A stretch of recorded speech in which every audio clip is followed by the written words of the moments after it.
Welcome, everyone, to the First Name Basis podcast. This is where we're doing a remote edition. Due to COVID, we've been doing this remotely, but I would love to be doing this one in person with a good friend of mine. Today, I have the Chief Marketing Officer of Cadillac, Melissa Grady, with me. Melissa, welcome to the podcast. Thank you, Sheetal. I'm so excited to be here. So happy to have you. Melissa, you are someone that I think, as we go into a new phase of reinventing yourself and having to reinvent the whole workspace and everything we do, I think you're someone a lot of people look up to. And I say that with like a very, confident, and you inspire a lot of confidence and through what you've done in your career. So before you were CMO of Cadillac, I would love for you to walk through your journey. I think a lot of our listeners could really learn a lot from a lot of the challenges you overcame and how you got to where you were. All right, so I'll jump around and feel free to ask me any questions or to re-go through anything. I think there's a few things that I've learned about myself that have really driven my whole career. The first thing is I really like when the right brain and the left brain come together. So I think that's a cool notion. Like, what do you mean by that? So I love data, which is something that I think I had a notion in my head. Things were always very different. So I always knew I wanted to be in advertising, and wanting to be in advertising to me was a very creative thing. I didn't even know what that meant. I just knew that I wanted to be in the advertising field and making commercials, whatever that meant. Sure. And I always really liked math, and as a matter of fact, used to do calculus problems to calm myself down, and I really liked math, but that was just a very separate thing for me. And to me, it wasn't, I always knew I didn't want to be an engineer. My brother's an engineer. That was like a very different path, right? You lost me at calculus problems to calm myself down. I'm the opposite. Calculus problems give me anxiety. Really funny. I was thinking about it the other day. I kind of want to go back to, I used to do old GMAT books. I want to go back because I don't really remember how to do it, but I just remember being on a train and doing problems. And but it was just a very separate thing for me. And it was in grad school when I learned that data and creativity could come together. Mm-hmm. And I think what's really interesting, it's finally catching up that that's really good for me, because as the world is really moving towards having technology that's always driven digital, really driving all of marketing, as we figure out the evolution of marketing technology and e-commerce and how that all pulls together into consumer experience. All of those things, having the technical and the math background, but really loving the creative and the experience, it's a good time to like all those things. For sure. So it's funny how these experiences throughout your life make you the well-rounded person into your position today. It's very interesting. I was talking to someone the other day, and we were having the conversation of, don't try to determine your path too much, because I would never have picked this path for my life. And it just never would have even dawned on me, I think, to pick this path. But by following things that I love, being open to opportunities, loving to talk to people, I've ended up, I think, exactly where I'm supposed to be. Love it. Love it. So walk me through a little bit about how you got started. What was your transitional path, or the unforeseen path that you went on? So I think something I learned early in my career is I really like to build things. So I like this data math thing, and I really like to build things. And the way that I figured that out was actually interesting, because I originally, coming out of grad school, I intended to go work at American Express, who, when I came out of grad school, was really the leader in data-driven and database marketing. And so I wanted to go there, and I wanted to learn all about it. Well, Jaguar came in and said, hey, we need to build out this whole thing that people are doing with segmentation and acquisition and retention. And I was 24 coming out of grad school. I'm like, you want me to do that? Because I've never actually done that, but I think I have some ideas. Sure. And so I went there, and that was the first time that I really, pulled something together from scratch. In fact, there was someone in IT who also was just out of school, and he and I sat on a whiteboard and drew out what our whole database was going to be and how it was going to all connect. That's really cool. It's surprising to me, like Jaguar, like back when we're talking about segmentation, like these are all things we do on a day-to-day basis now, but back then they were like, hey, we need this problem. We think there's a solution in data to help us solve some of our problems, and let's get a grad school student to go and help us with it. Yeah, basically. And I think it was such forward thinking on their part because they are a really niche brand. There's no reason to go out mass. So how do you really figure out who your customer is and go after them in a meaningful way? And we were able to really pinpoint that. And we had some programs that to this day, some of the programs that I worked on then had some of the best ROI. Amazing. Amazing. And so that started leading you throughout your career. And that's a great example of you bringing like data and creativity to go and help solve solutions. And then, so how did you end up coming over to Cadillac? What happened next?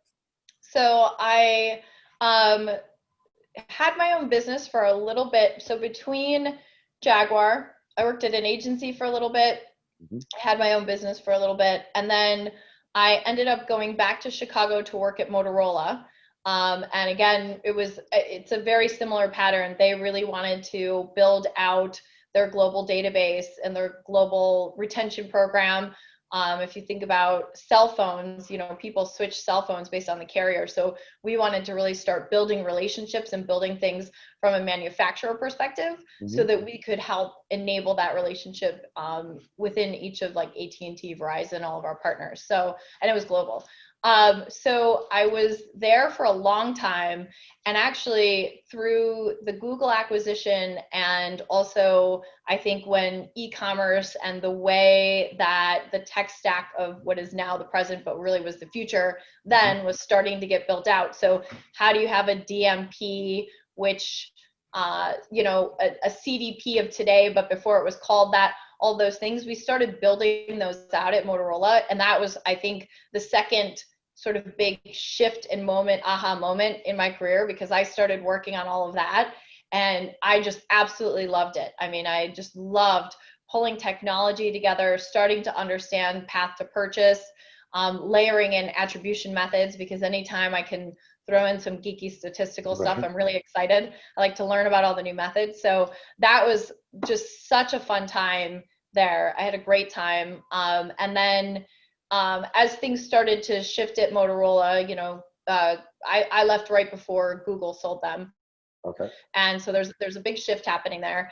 And it's actually in a very like me moment, jumped in a car and went on a road trip.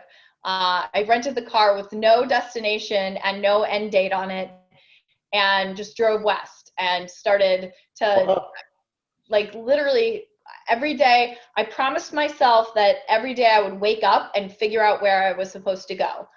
And I just started driving, and I started just feeling through, what do I want to do with my life and where do I want to go? And ended up deciding that I wanted to leave Chicago and come back to New York. And I took a job at MetLife. And I was a little worried because insurance, after working in automobiles and then working in technology, I was like, I don't know if insurance is really right. It's such an old system. You're talking like companies founded in like 1800 something. Exactly. Just a very backwards way of working. And a different mentality when you're working on life insurance and car insurance. It's just like, I was not sure how it was going to be.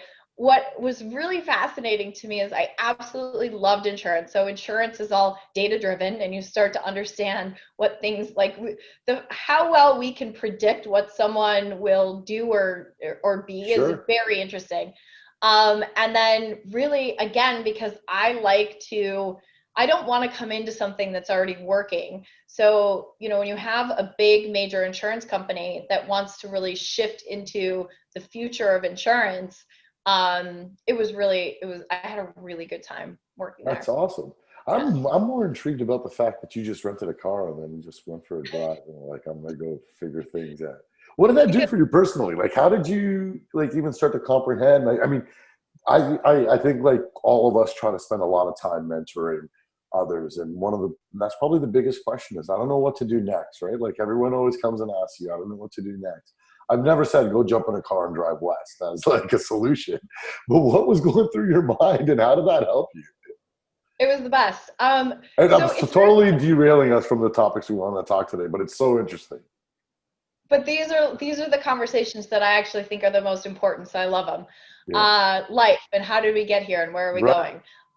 I think this was about now. If people who know me now know that I'm sort of like a woo-woo person, and I believe in the universe, and I believe in accepting energy and being open to what's going to come. Like all of these things were learned for me. So Right. me 20 years ago was very like head down, running all over the place, driving myself forward and not really paying a lot of attention. I really became very, like I talk about meditation a lot. The reason I talk about meditation a lot is because I really needed meditation in my life. And the first time I ever meditated was with a friend of mine who's Buddhist. We were actually in a conference room at Motorola, and I couldn't stop laughing. She's trying to walk me through, relax your toes, relax your feet, and I'm just like giggling.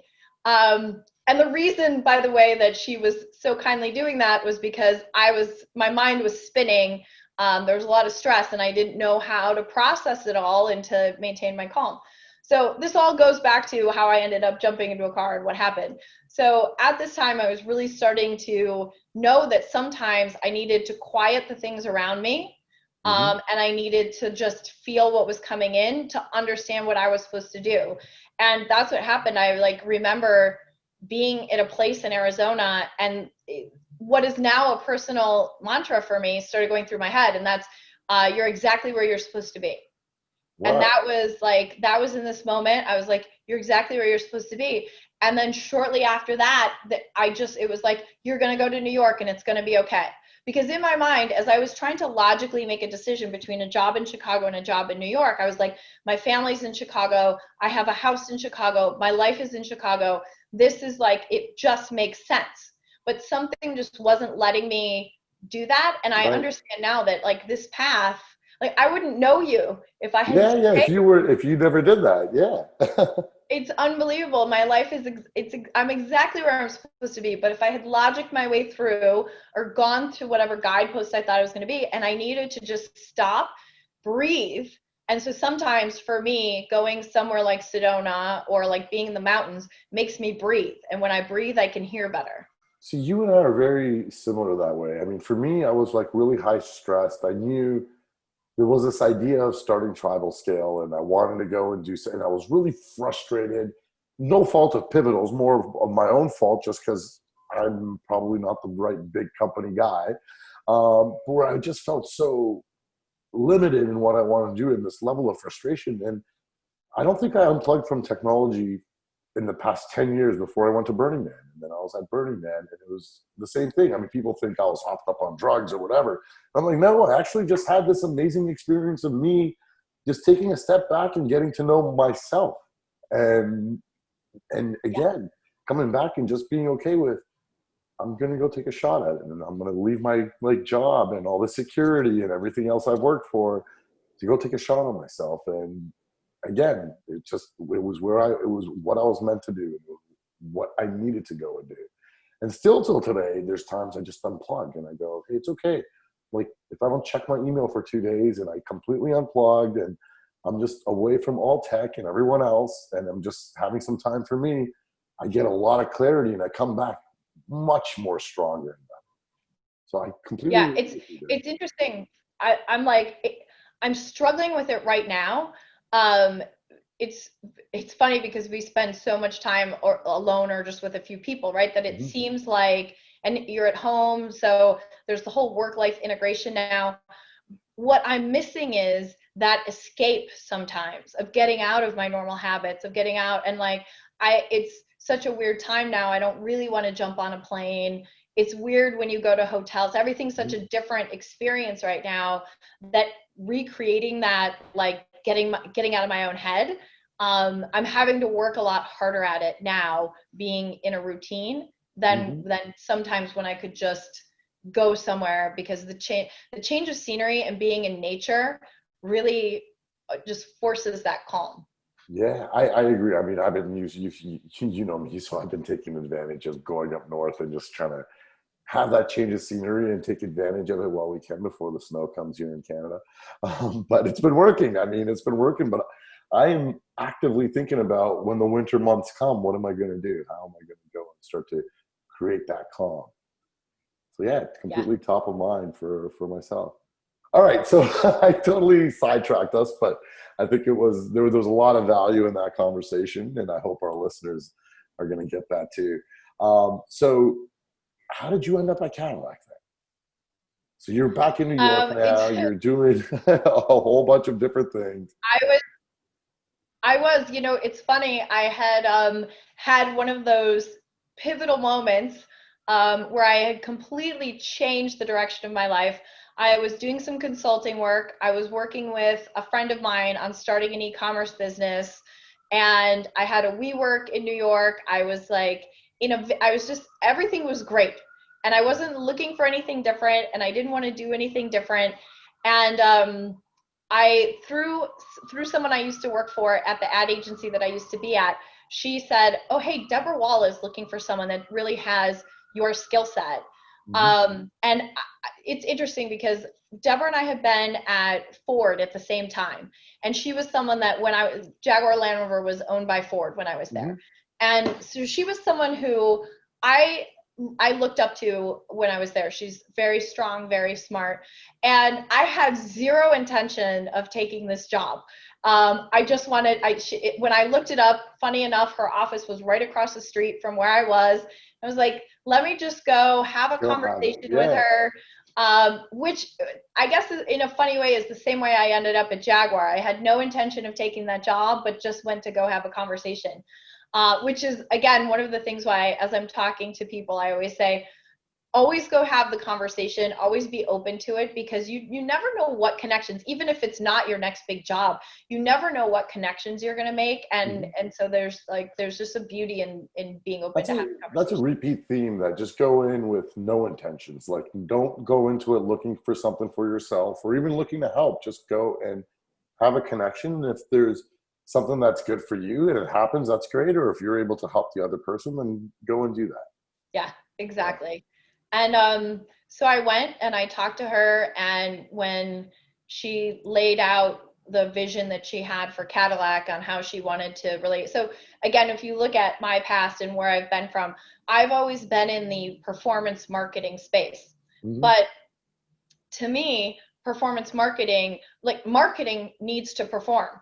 Whether Right. you're driving brand opinion, whether you're trying to get people to pay attention to your brand when they haven't, or whether you're trying to drive those like people who are lower in the funnel. You've got to be measuring across the whole funnel, and that's what performance is. That's Mhm. been my belief. So I think that's becoming a more popular thing for people to see performance as really what marketing is and could be.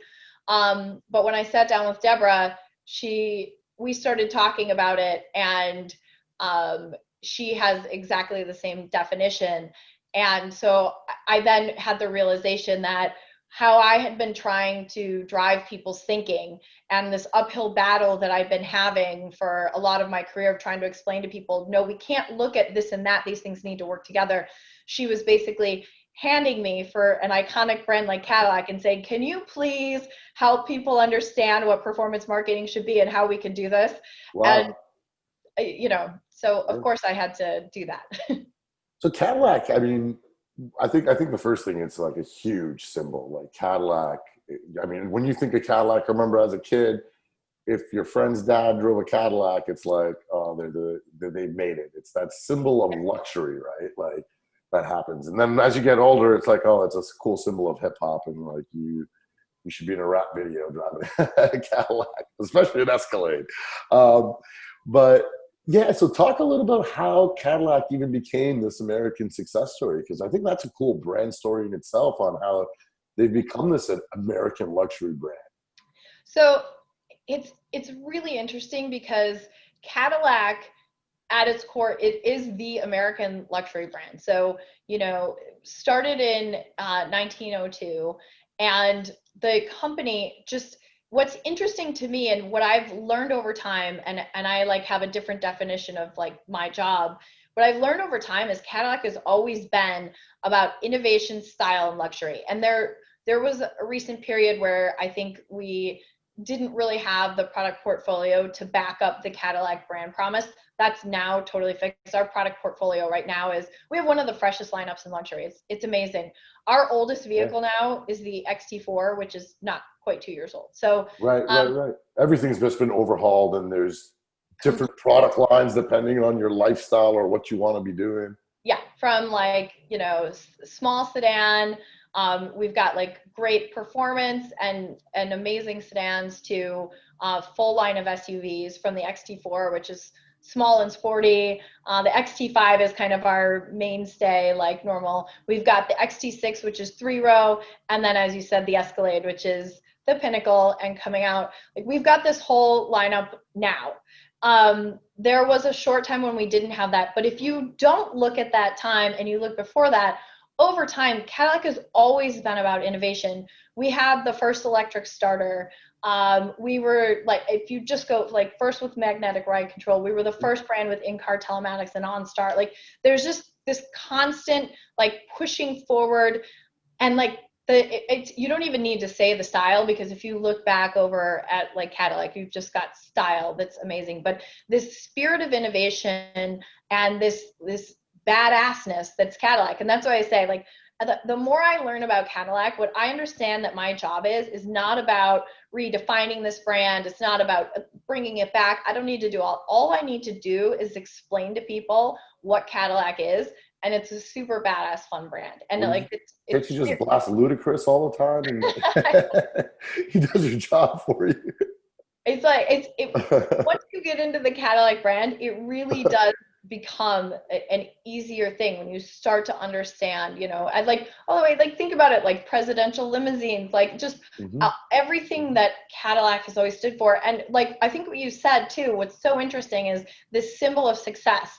So there's a lot of interesting stories, and it is, when you go and talk to Cadillac customers, buying that Cadillac is a moment of like success and celebration for yourself. Right. That's what a Cadillac always is. As I say, Cadillac's always about innovation, pushing yourself forward. There's also a huge entrepreneurial spirit that comes with Cadillac. And when we dug into it and really looked at it, it's like, if you have a big dream and you keep pushing for it and you keep working, you keep going, you're going to be able to do what you aspire to do. And it's, our last campaign was called Make Your Way. Escalade is an evolution of that. And when you really think about it, like, what's the definition of the American dream? It's, if you work hard and you dream big, you can do whatever you want to do. Go make it, yeah. And that's what Cadillac is. So it's it's an amazing, amazing brand. So I got this point here, and it just says Elvis that I'm supposed to talk to you about. And I'm so curious, what's the connection between Elvis and Cadillac? Elvis loved Cadillac and used to just buy. He used to, like, one time he went and bought, I think, over 30 Cadillacs at a dealership. He would give them away to people. One time someone was looking at one through a window at the dealership and he bought one. He loved Cadillac and he bought a lot of Cadillacs. So I think that's the kind of iconic brand we are, that, just like right there with Elvis. So when you look at Cadillac, it's like, okay, I'm going to go out there, I'm going to work hard, and then I'm going to buy myself a Cadillac. And it's that satisfaction of like, yeah, I'm living the American dream and going and getting it. And then there's this other notion of, I know, like, there's a whole other population that goes out and, like, it could be immigrant children, which I know definitely it's happening just in my own network, where they go and buy a Cadillac for their parents. And they're like, thank you for what you've been doing. And so how is that playing a role? Like, is that becoming a larger market segment? Like, how do you even market to those people now who are actually going and buying them as gifts like Elvis did? I mean, my own personal opinion is everyone should be buying Cadillacs as gifts. So I actually think we're moving into a whole new direction of brand strategy that I hadn't really thought of. No, I think that, like, as people are really rediscovering Cadillac, you see more and more and you hear more and more stories like that, because it is such an amazing car in history. And if you look at where we are right now, like I said, we've got this brand new lineup. All of our cars are amazing now. We just won a bunch of JD Power Awards. The XT6 got the IHS Safety Award. We're like getting all these really prestigious awards now. We've got the Escalade coming out in, less than 2 months. That car is everything you've ever wanted an Escalade to be and more. I'm driving one now. I love to drive around in it. There's lighting in there that comes on at night, and the car, when you walk up to it, the tail lights greet you. I mean, this car, So you thought of a lot there, right? Like it's an experience. It's not your driving. It's actually an experience. I love being in this car. We have this OLED screen, 37-inch. It's unbelievable, the screen. And the car has 36 speakers. And I think it's very funny because we kept saying that. And then after a while, I was like, guys, I don't know that I've ever really thought about how many speakers a car has. Like, what does 36 mean? We are like more than twice what the luxury like norm is for speakers. And it's unbelievable. We have these little dials in the car, and you can move the sound around, and it comes, there's speakers in the headrest. You feel it. Over. I mean, this car is unbelievable. And so that's what we're about to move into as Cadillac, as we're starting to build towards our EV future. So Cadillac is going to be the first branded GM that really, we've got the Bolt, which is an amazing car. I drove that, and I just absolutely love that car. We've got the Hummer coming, and then we've got the Cadillacs, which are really starting to, you're going to have Lyric coming first, and we've got our Halo vehicle coming. So, and we're moving all EV. So I think right now we're really trying to help people understand where the brand is, where the technology is, where the technology isn't, which is, there was a while when I think it was too much of a GM thing, and now it's really like here's the Cadillac expression of everything. And there's this like level of, we have the Cadillac requirements for vehicles. There's this Cadillac level, and I think as people start to experience that, and then start to experience our vision for the future, like it's everyone's going to be buying Cadillacs as gifts. So it's really cool you guys are moving into an EV future, because Cadillac also, on the downside, had a reputation of being like, this is going to cost you a lot in gas. Like, you're going to be spending a lot at the pumps. And so it's really cool that the EV portion is going to be coming in, which lets you compete with a whole variety of competitors within the market space. What about autonomous vehicle? What about like autonomous driving? Where's the future of Cadillac going in that realm? Yeah, so that's also coming. I think if our vehicles have something called Super Cruise right now, which is an early sort of autonomous as the world goes towards autonomous. This is the first truly hands-free driving. So other vehicles, when they're in a sort of autonomous mode, now you have to still have your hands on the steering wheel. Thus, you can actually remove your hands. It is exhilarating, exciting, That's awesome. and amazing to drive. When you start, I think the first time that and you always remember your first Super Cruise moment. The first time you take your hands off the wheel and the car just starts driving, you kind of can't believe what's going on. So like, as far as that part of it, the future's here. Sure. And we can do it. Escalade has lane change. So the car's driving down the highway, you turn on the turn signal, it's going to look for a space and move you over and then keep driving. Awesome. I think, yeah, it's awesome. As we look towards the future, though, obviously there will be different levels of autonomous driving. And I think there's definitely a future when we can look at how we reimagine and redefine what getting in the car is, and like what your commute is, although we've already redefined what our commute is, I think, this year. Right. So yeah, that's just going to keep getting better. And weren't you guys one of the first ones to come out with like a subscription service? Like, depending on where I want to be or what I want to do, I could like go in and out of various models? Yeah, so we had, it's called Cadillac Book, or Book by Cadillac. And it's something that we, that version we sunsetted, but we still have Book by Cadillac. We're actually doing We're going to be kicking off a pilot in the San Francisco area for the next iteration of that. And then as we look to the future and we look towards autonomous, we're looking at, I mean, when you start to think about a car driving itself, that really opens up what a subscription or shared type of ownership model could be. So we're really, I think we love that idea of how and what should car buying, car ownership, and travel really be. So could you share a little bit more about that? Because that's really being innovative now, right? When you start looking into the future, if you could give the most expensive, wasted part of your real estate back, which is like your garage in an autonomous world, you could do that. And so how are you guys thinking about it? Like, what could you guys share of what you feel is going to be changing drastically as we go into a more autonomous world?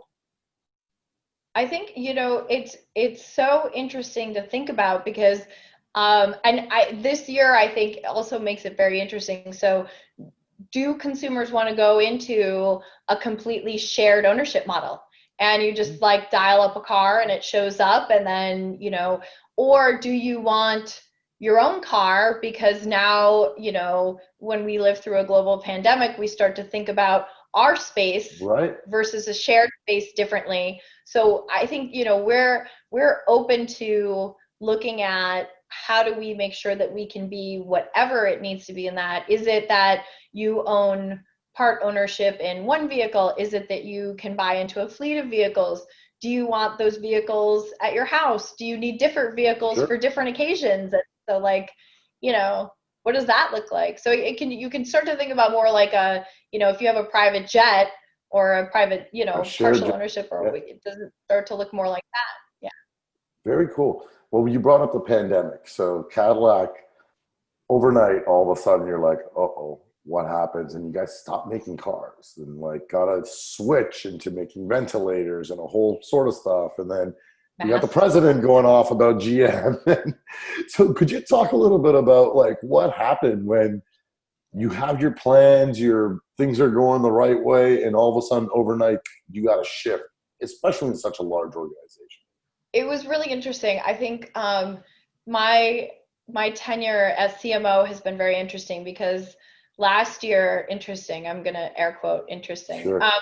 Last year, shortly after I started, we had the strike with UAW, and so we were working through that, and also had a stop of production that we had to work through. We really came back strong from that, had our stride. I think we were really hitting a great stride. That led us to the introduction.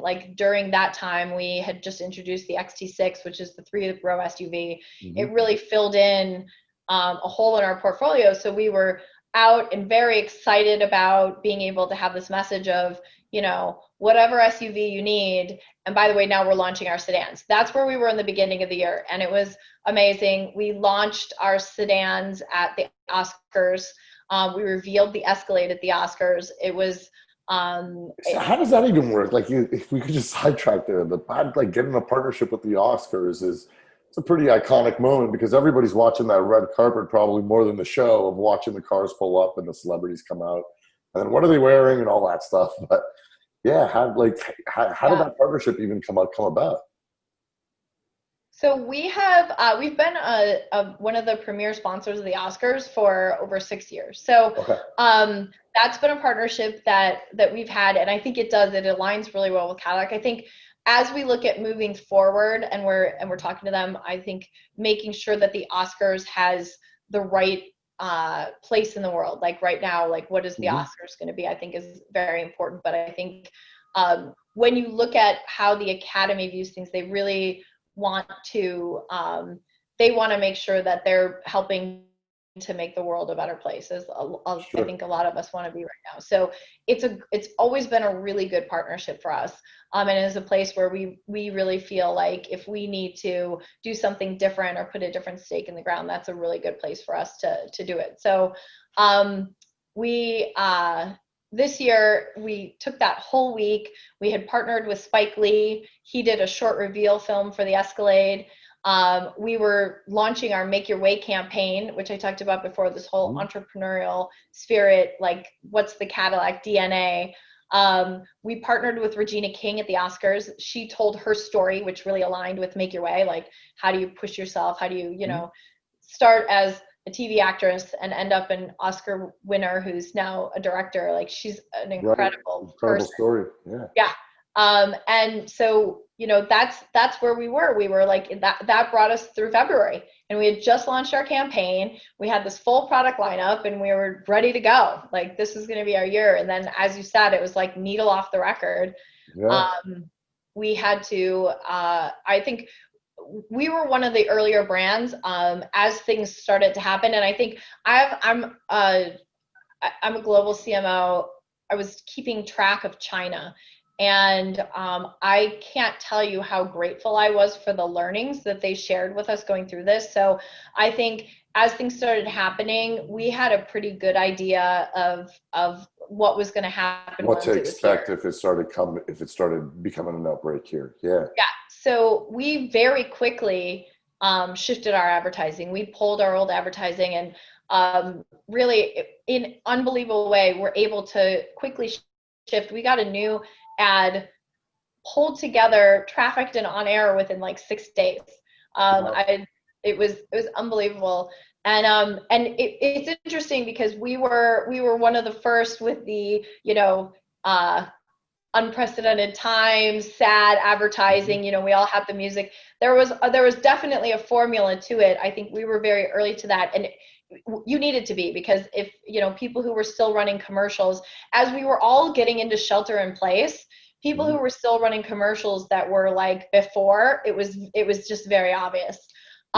So we then very quickly got into this habit of every about 2 weeks we were putting out a new ad, because the sentiment was changing. And so it's very funny because, like, when you first started, had you been running your old ad, you were totally tone deaf. As we went through, 5 weeks in, if you were running an ad from the first week, people were rolling their eyes and you were tone deaf. Tone deaf again. How do you start to bring the music back that is more energetic without being, offensive to people who are still going through a bad time? We were looking regionally at things, because, the US, I think, different from someone like Europe or something, which is a bunch of countries put together. We're a bunch of states. Like, we had to manage state by state how things were going. Where was inventory? How were we going to apply incentives, and what was our messaging going to be? Because, there was, for a very long time, New York was the epicenter. And then as the epicenter moved, we had to move with it. So it was a really good learning experience. I think how quickly we can react to things when we need to, how we make sure that we can stay connected in a remote environment, and how you move through things. And then even from some of the technology developments that we had to work through, it was just like, it was such an accelerated time of development and learning for all of us. I think there's a lot to be taught there. I mean, we could probably just talk about that for a couple of hours, I'm fascinated that you go from, this is what our traditional strategy is going to be, these are going to be our ads, we're going to roll through, and then having to change week by week, state by state, and then trying to do that with your team when you're all remote, and get things shot, aired, and, and very little tolerance, especially these days, for a mistake. If you make a mistake, it becomes a big national story, right? Especially with a brand like Cadillac. Everyone's looking at you, to be able to go and execute that. What are like some 2 or 3 things? We got a lot of people who listen in on this podcast who are managing teams. What are 2 or 3 things you think worked really effectively for you and your team to be able to do, like, be in such an agile way, working in such an agile way, and changing week to week, and being so highly collaborative when you got a big master plan being rolled out? There's a few things. I think the thing that we're learning the most right now is that when we take time together to, I think, play a little bit and have some fun, it really helps us stay connected. And an example of this is we were doing Second City training in person. You kind of like the improv, how do you react quickly? How do you and all the really good tools that brings to a team. and our team's really interesting because, you know, Cadillac moved from New York to Detroit, and marketing had a, you know, very high double-digit attrition. So we're a really new team. Sure. And so we were really like doing a lot of things to focus on how do we really gel and collate as a team. So as we moved into virtual, I actually thought about, do we cancel Second City? Do we just wait till we're back? How would something like that translate? Well, as it turns out, they are brilliant at doing virtual sessions. I highly Oh, recommend wow. them to everyone. They do the virtual breakout sessions. We come together. There's a DJ, and it's a time now. We still have a couple left. It's a time now when we get together. Everyone in the Zoom chat starts getting goofy, and it really gives us time together that I think, you know, someone said it the other day, and it really struck me. You know, I don't have the opportunity anymore to see you in the office and say, oh, cute shoes, where did you get those? Or, oh, I'm Right. running your Target leader, do you need any? Like, we don't have that anymore. So having a way to create some fun together, I think has been one of the things that's really helping, that I want to do more of. I think I wish I had realized earlier how much we probably maybe needed a little bit more of that. Um, Absolutely. yeah, And so it's, I think, yeah, I was saying that also. I was just saying it the other day. I was like, I just asked someone how they're doing. They're like, well, on this project. And I was like, no, just how are you doing? I'm like, it's everything has just been, you know, you're back to back in your calendar, either speaking about something that's a problem or speaking about a status update on something, or you're always just constantly solving things. But you've just gotten away from just saying, hey, want to go for lunch and let's just talk about how life is. And you can't do that anymore. So we got to make time in our calendars to be able to do that. Because yeah, teams, you definitely do work more effectively once you do yeah, exactly. And that. it's the constant meetings too. It's hard because you don't have that kind of back and forth and Mhm. banter. And I think that's been something that's really hard too, is we are in so many meetings now, but it's very different when a meeting means interfacing with technology. So Yeah, like it's hard to be on screen or with the earbuds or whatever it is all day. That's really hard. So I'm trying to figure out how to manage through that. I don't know how to solve that one. I've been I've been actually switching a lot of Zooms or to phone calls and putting my earbuds in and just going for a walk.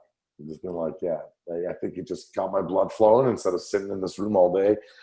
Yeah. Just got me chatting about other things too. Like, I just saw this awesome car drive by. Have you seen whatever? Yeah, that new Cadillac? I was just gonna uh, say that. Did you see that awesome Cadillac that just drove by? you see that new Cadillac drive by? So what's going to happen next for Cadillac? What are your plans on dealing with this piece? I hate to say this I wish I could say this last piece of COVID, but it's probably not. What are the plans? Like, how do you even do strategic planning moving further out when you're in the midst of a pandemic and things change overnight? Yeah, I think, well, a few things on that. I think as far as the pandemic's concerned, we've all gotten used to it and there's better information now. So even though I think we're all still going through it, I think from a car buying experience, we've hit some stability. So as we look to plan, there's some stability. That being said, where there's still so many question marks is, you know, when our auto show is going to come back, when our Mhm. in-person events going to come back, how do we, as we like to really do things differently, when will that be something that we can do? So I think we're trying to plan for what we know right now, and then figure out how we layer back in those things as we see them coming back online. I think the biggest question I have right now is I see people's behavior changing. I know my own behavior is changing. I'm not, you know, I was just having a conversation with someone about how I thought I was going to be so excited for sports to come back, and my behavior's just changed a little, and I'm not, you know, meeting everyone at the bar to go watch football. Mhm. And, you know, even when you do that in a socially distanced way, it's just a different thing. So as we're looking at how people's behaviors are changing, and we're all developing new habits, you know, as I learned this fact that I love during all of this, that it takes about 66 days. There's a few different studies, but Right. there's one study that I thought was good, that it takes 66 days to change a habit. So when you look at that now, we've got some new habits. Oh yeah, we're 120 And days in at the minimum, over 120 days when we're filming this right now. And yeah, we've yeah, definitely changed habits. so so like, what is that going to look like? And then I think just as human beings, starting to understand, as normal is offered back to you, what do you want to layer back in, and who do you want to be? I think like the world really slammed the brakes on us. And I think just personally, I've gone through a lot of, I've taken a lot of stock of how I was living my life, what I was focusing on, how fast I was running at certain times. And so I know I personally am going to approach things differently. So I'm trying to understand, as humans overall are doing that, what is that going to mean for how a brand needs to show up? What do we need to do? So I think as we start to look at how we plan and move forward, weaving those things in becomes important.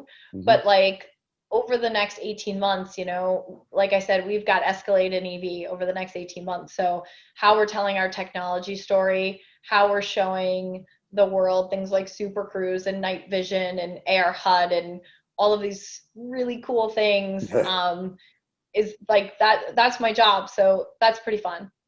That's awesome. That's awesome. So Melissa, I know we're coming to the top of the hour. What is some advice you have, I think mainly, well, even let me just ask you, I mean, this Black Lives Matter movement has been pretty impactful, and I know you pretty well, and I know, hey, this is something that obviously has affected you. What is Cadillac going to do in this particular moment, and what advice do you have for people who are out there who may be underprivileged, and especially when it comes to their jobs, or looking for a job? What advice do you have for them? Like, what should we do as entrepreneurs to open up our arms to a community that has not been as privileged, and vice versa? What could they do to come and work with us? So tough question, but it's a good one to end off. It is, and it's one that makes me a little emotional, I think, every time I talk about it, because as you said, as someone who knows me, equality and justice for everyone is something that's core to who I am. So to have this, I think my big hope in all of this, and what I can't wait for, is when this isn't a conversation. And in the meantime, we've got to drive through all the tough conversations and make the changes, right? So I think what you said is exactly it. As entrepreneurs, as big companies, whatever, we need to open our arms and we need to get people in. I think, this is something from a Cadillac perspective has always been very important to us. And when you look at a lot of the community work that we've done, we've really focused on education, arts, a lot.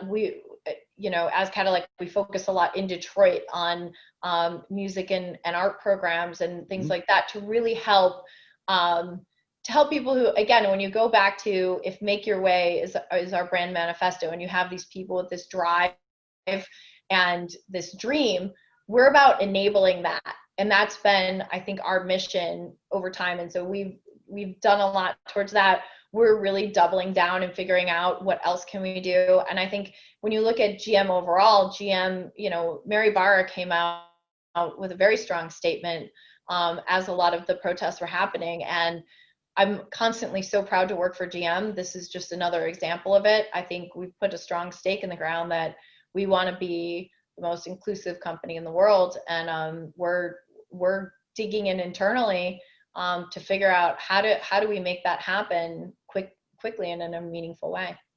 And so what advice would you have for people who are trying out, people who kind of like feel like I may not have the right skill set? It was crazy. I was reading a stat like 66% of people of color, if they don't fit every single piece of the job description, they don't even apply. They just kind of like be timid, and then they sit back and go, I don't need to apply. I don't know if it's right or wrong, but like just that type of attitude. What advice should we like? What advice would you give the younger generation, or even some of the older generation, on how they could come and interact with larger companies, or even companies like myself, not very large, but small, medium businesses that may be of interest to you to work at? I think it's interesting. It goes back to the conversation we were having before. Just go have the conversation. Raise your hand. Reach out. And I think right now there's a lot of it's easier to, I think, find either companies who are focusing on this now. If you're in a company like at GM right now, we've got a lot of mentorship programs that are going on, and we're doing a lot of like diagonal slice conversations, everything, and just jump in and be part of that, and just talk to people, because I think that's when a lot of times, as hard as it is, and I always say, when I'm asked mentorship questions, I wish someone had told me when I was younger that it's okay to go ask a question or to say what you want, and like to be less afraid. And I think that always surprises people, but I think I never really felt like I wanted to go bother anyone. And I think like that's the most important thing, is just like go have these conversations, because it's a lot of times and when you have a conversation and it goes the wrong way, don't let that ever get you down. Like, right. Put that on whoever you talk to and just keep having conversations. Yeah, one of the things I think, if I go back to my younger self, was it's okay to ask stupid questions, because they're not that stupid to you. Yeah. They actually bring some clarity to you, and the other person's not going to think you're stupid or any worse of you for asking. They'll actually be like, oh, you have this blind spot, let me help you out. Yeah, we're always so much harder on ourselves than other people are on us. It's like, yeah, for sure. And it's important to remember that, I think. Awesome. Melissa, we're at the top of the hour. This podcast is going to be published on iTunes, Google, Spotify, everywhere. But thank you so much for coming on the First Name Basis podcast. I appreciate it. And can't wait until we can do another vacation. I agree. It's been too long. I'm ready. I know, me too. Get me somewhere with palm trees. Right? Especially in a month from now. Melissa, thanks so much for coming on. I appreciate your time. Yeah, thank you so much.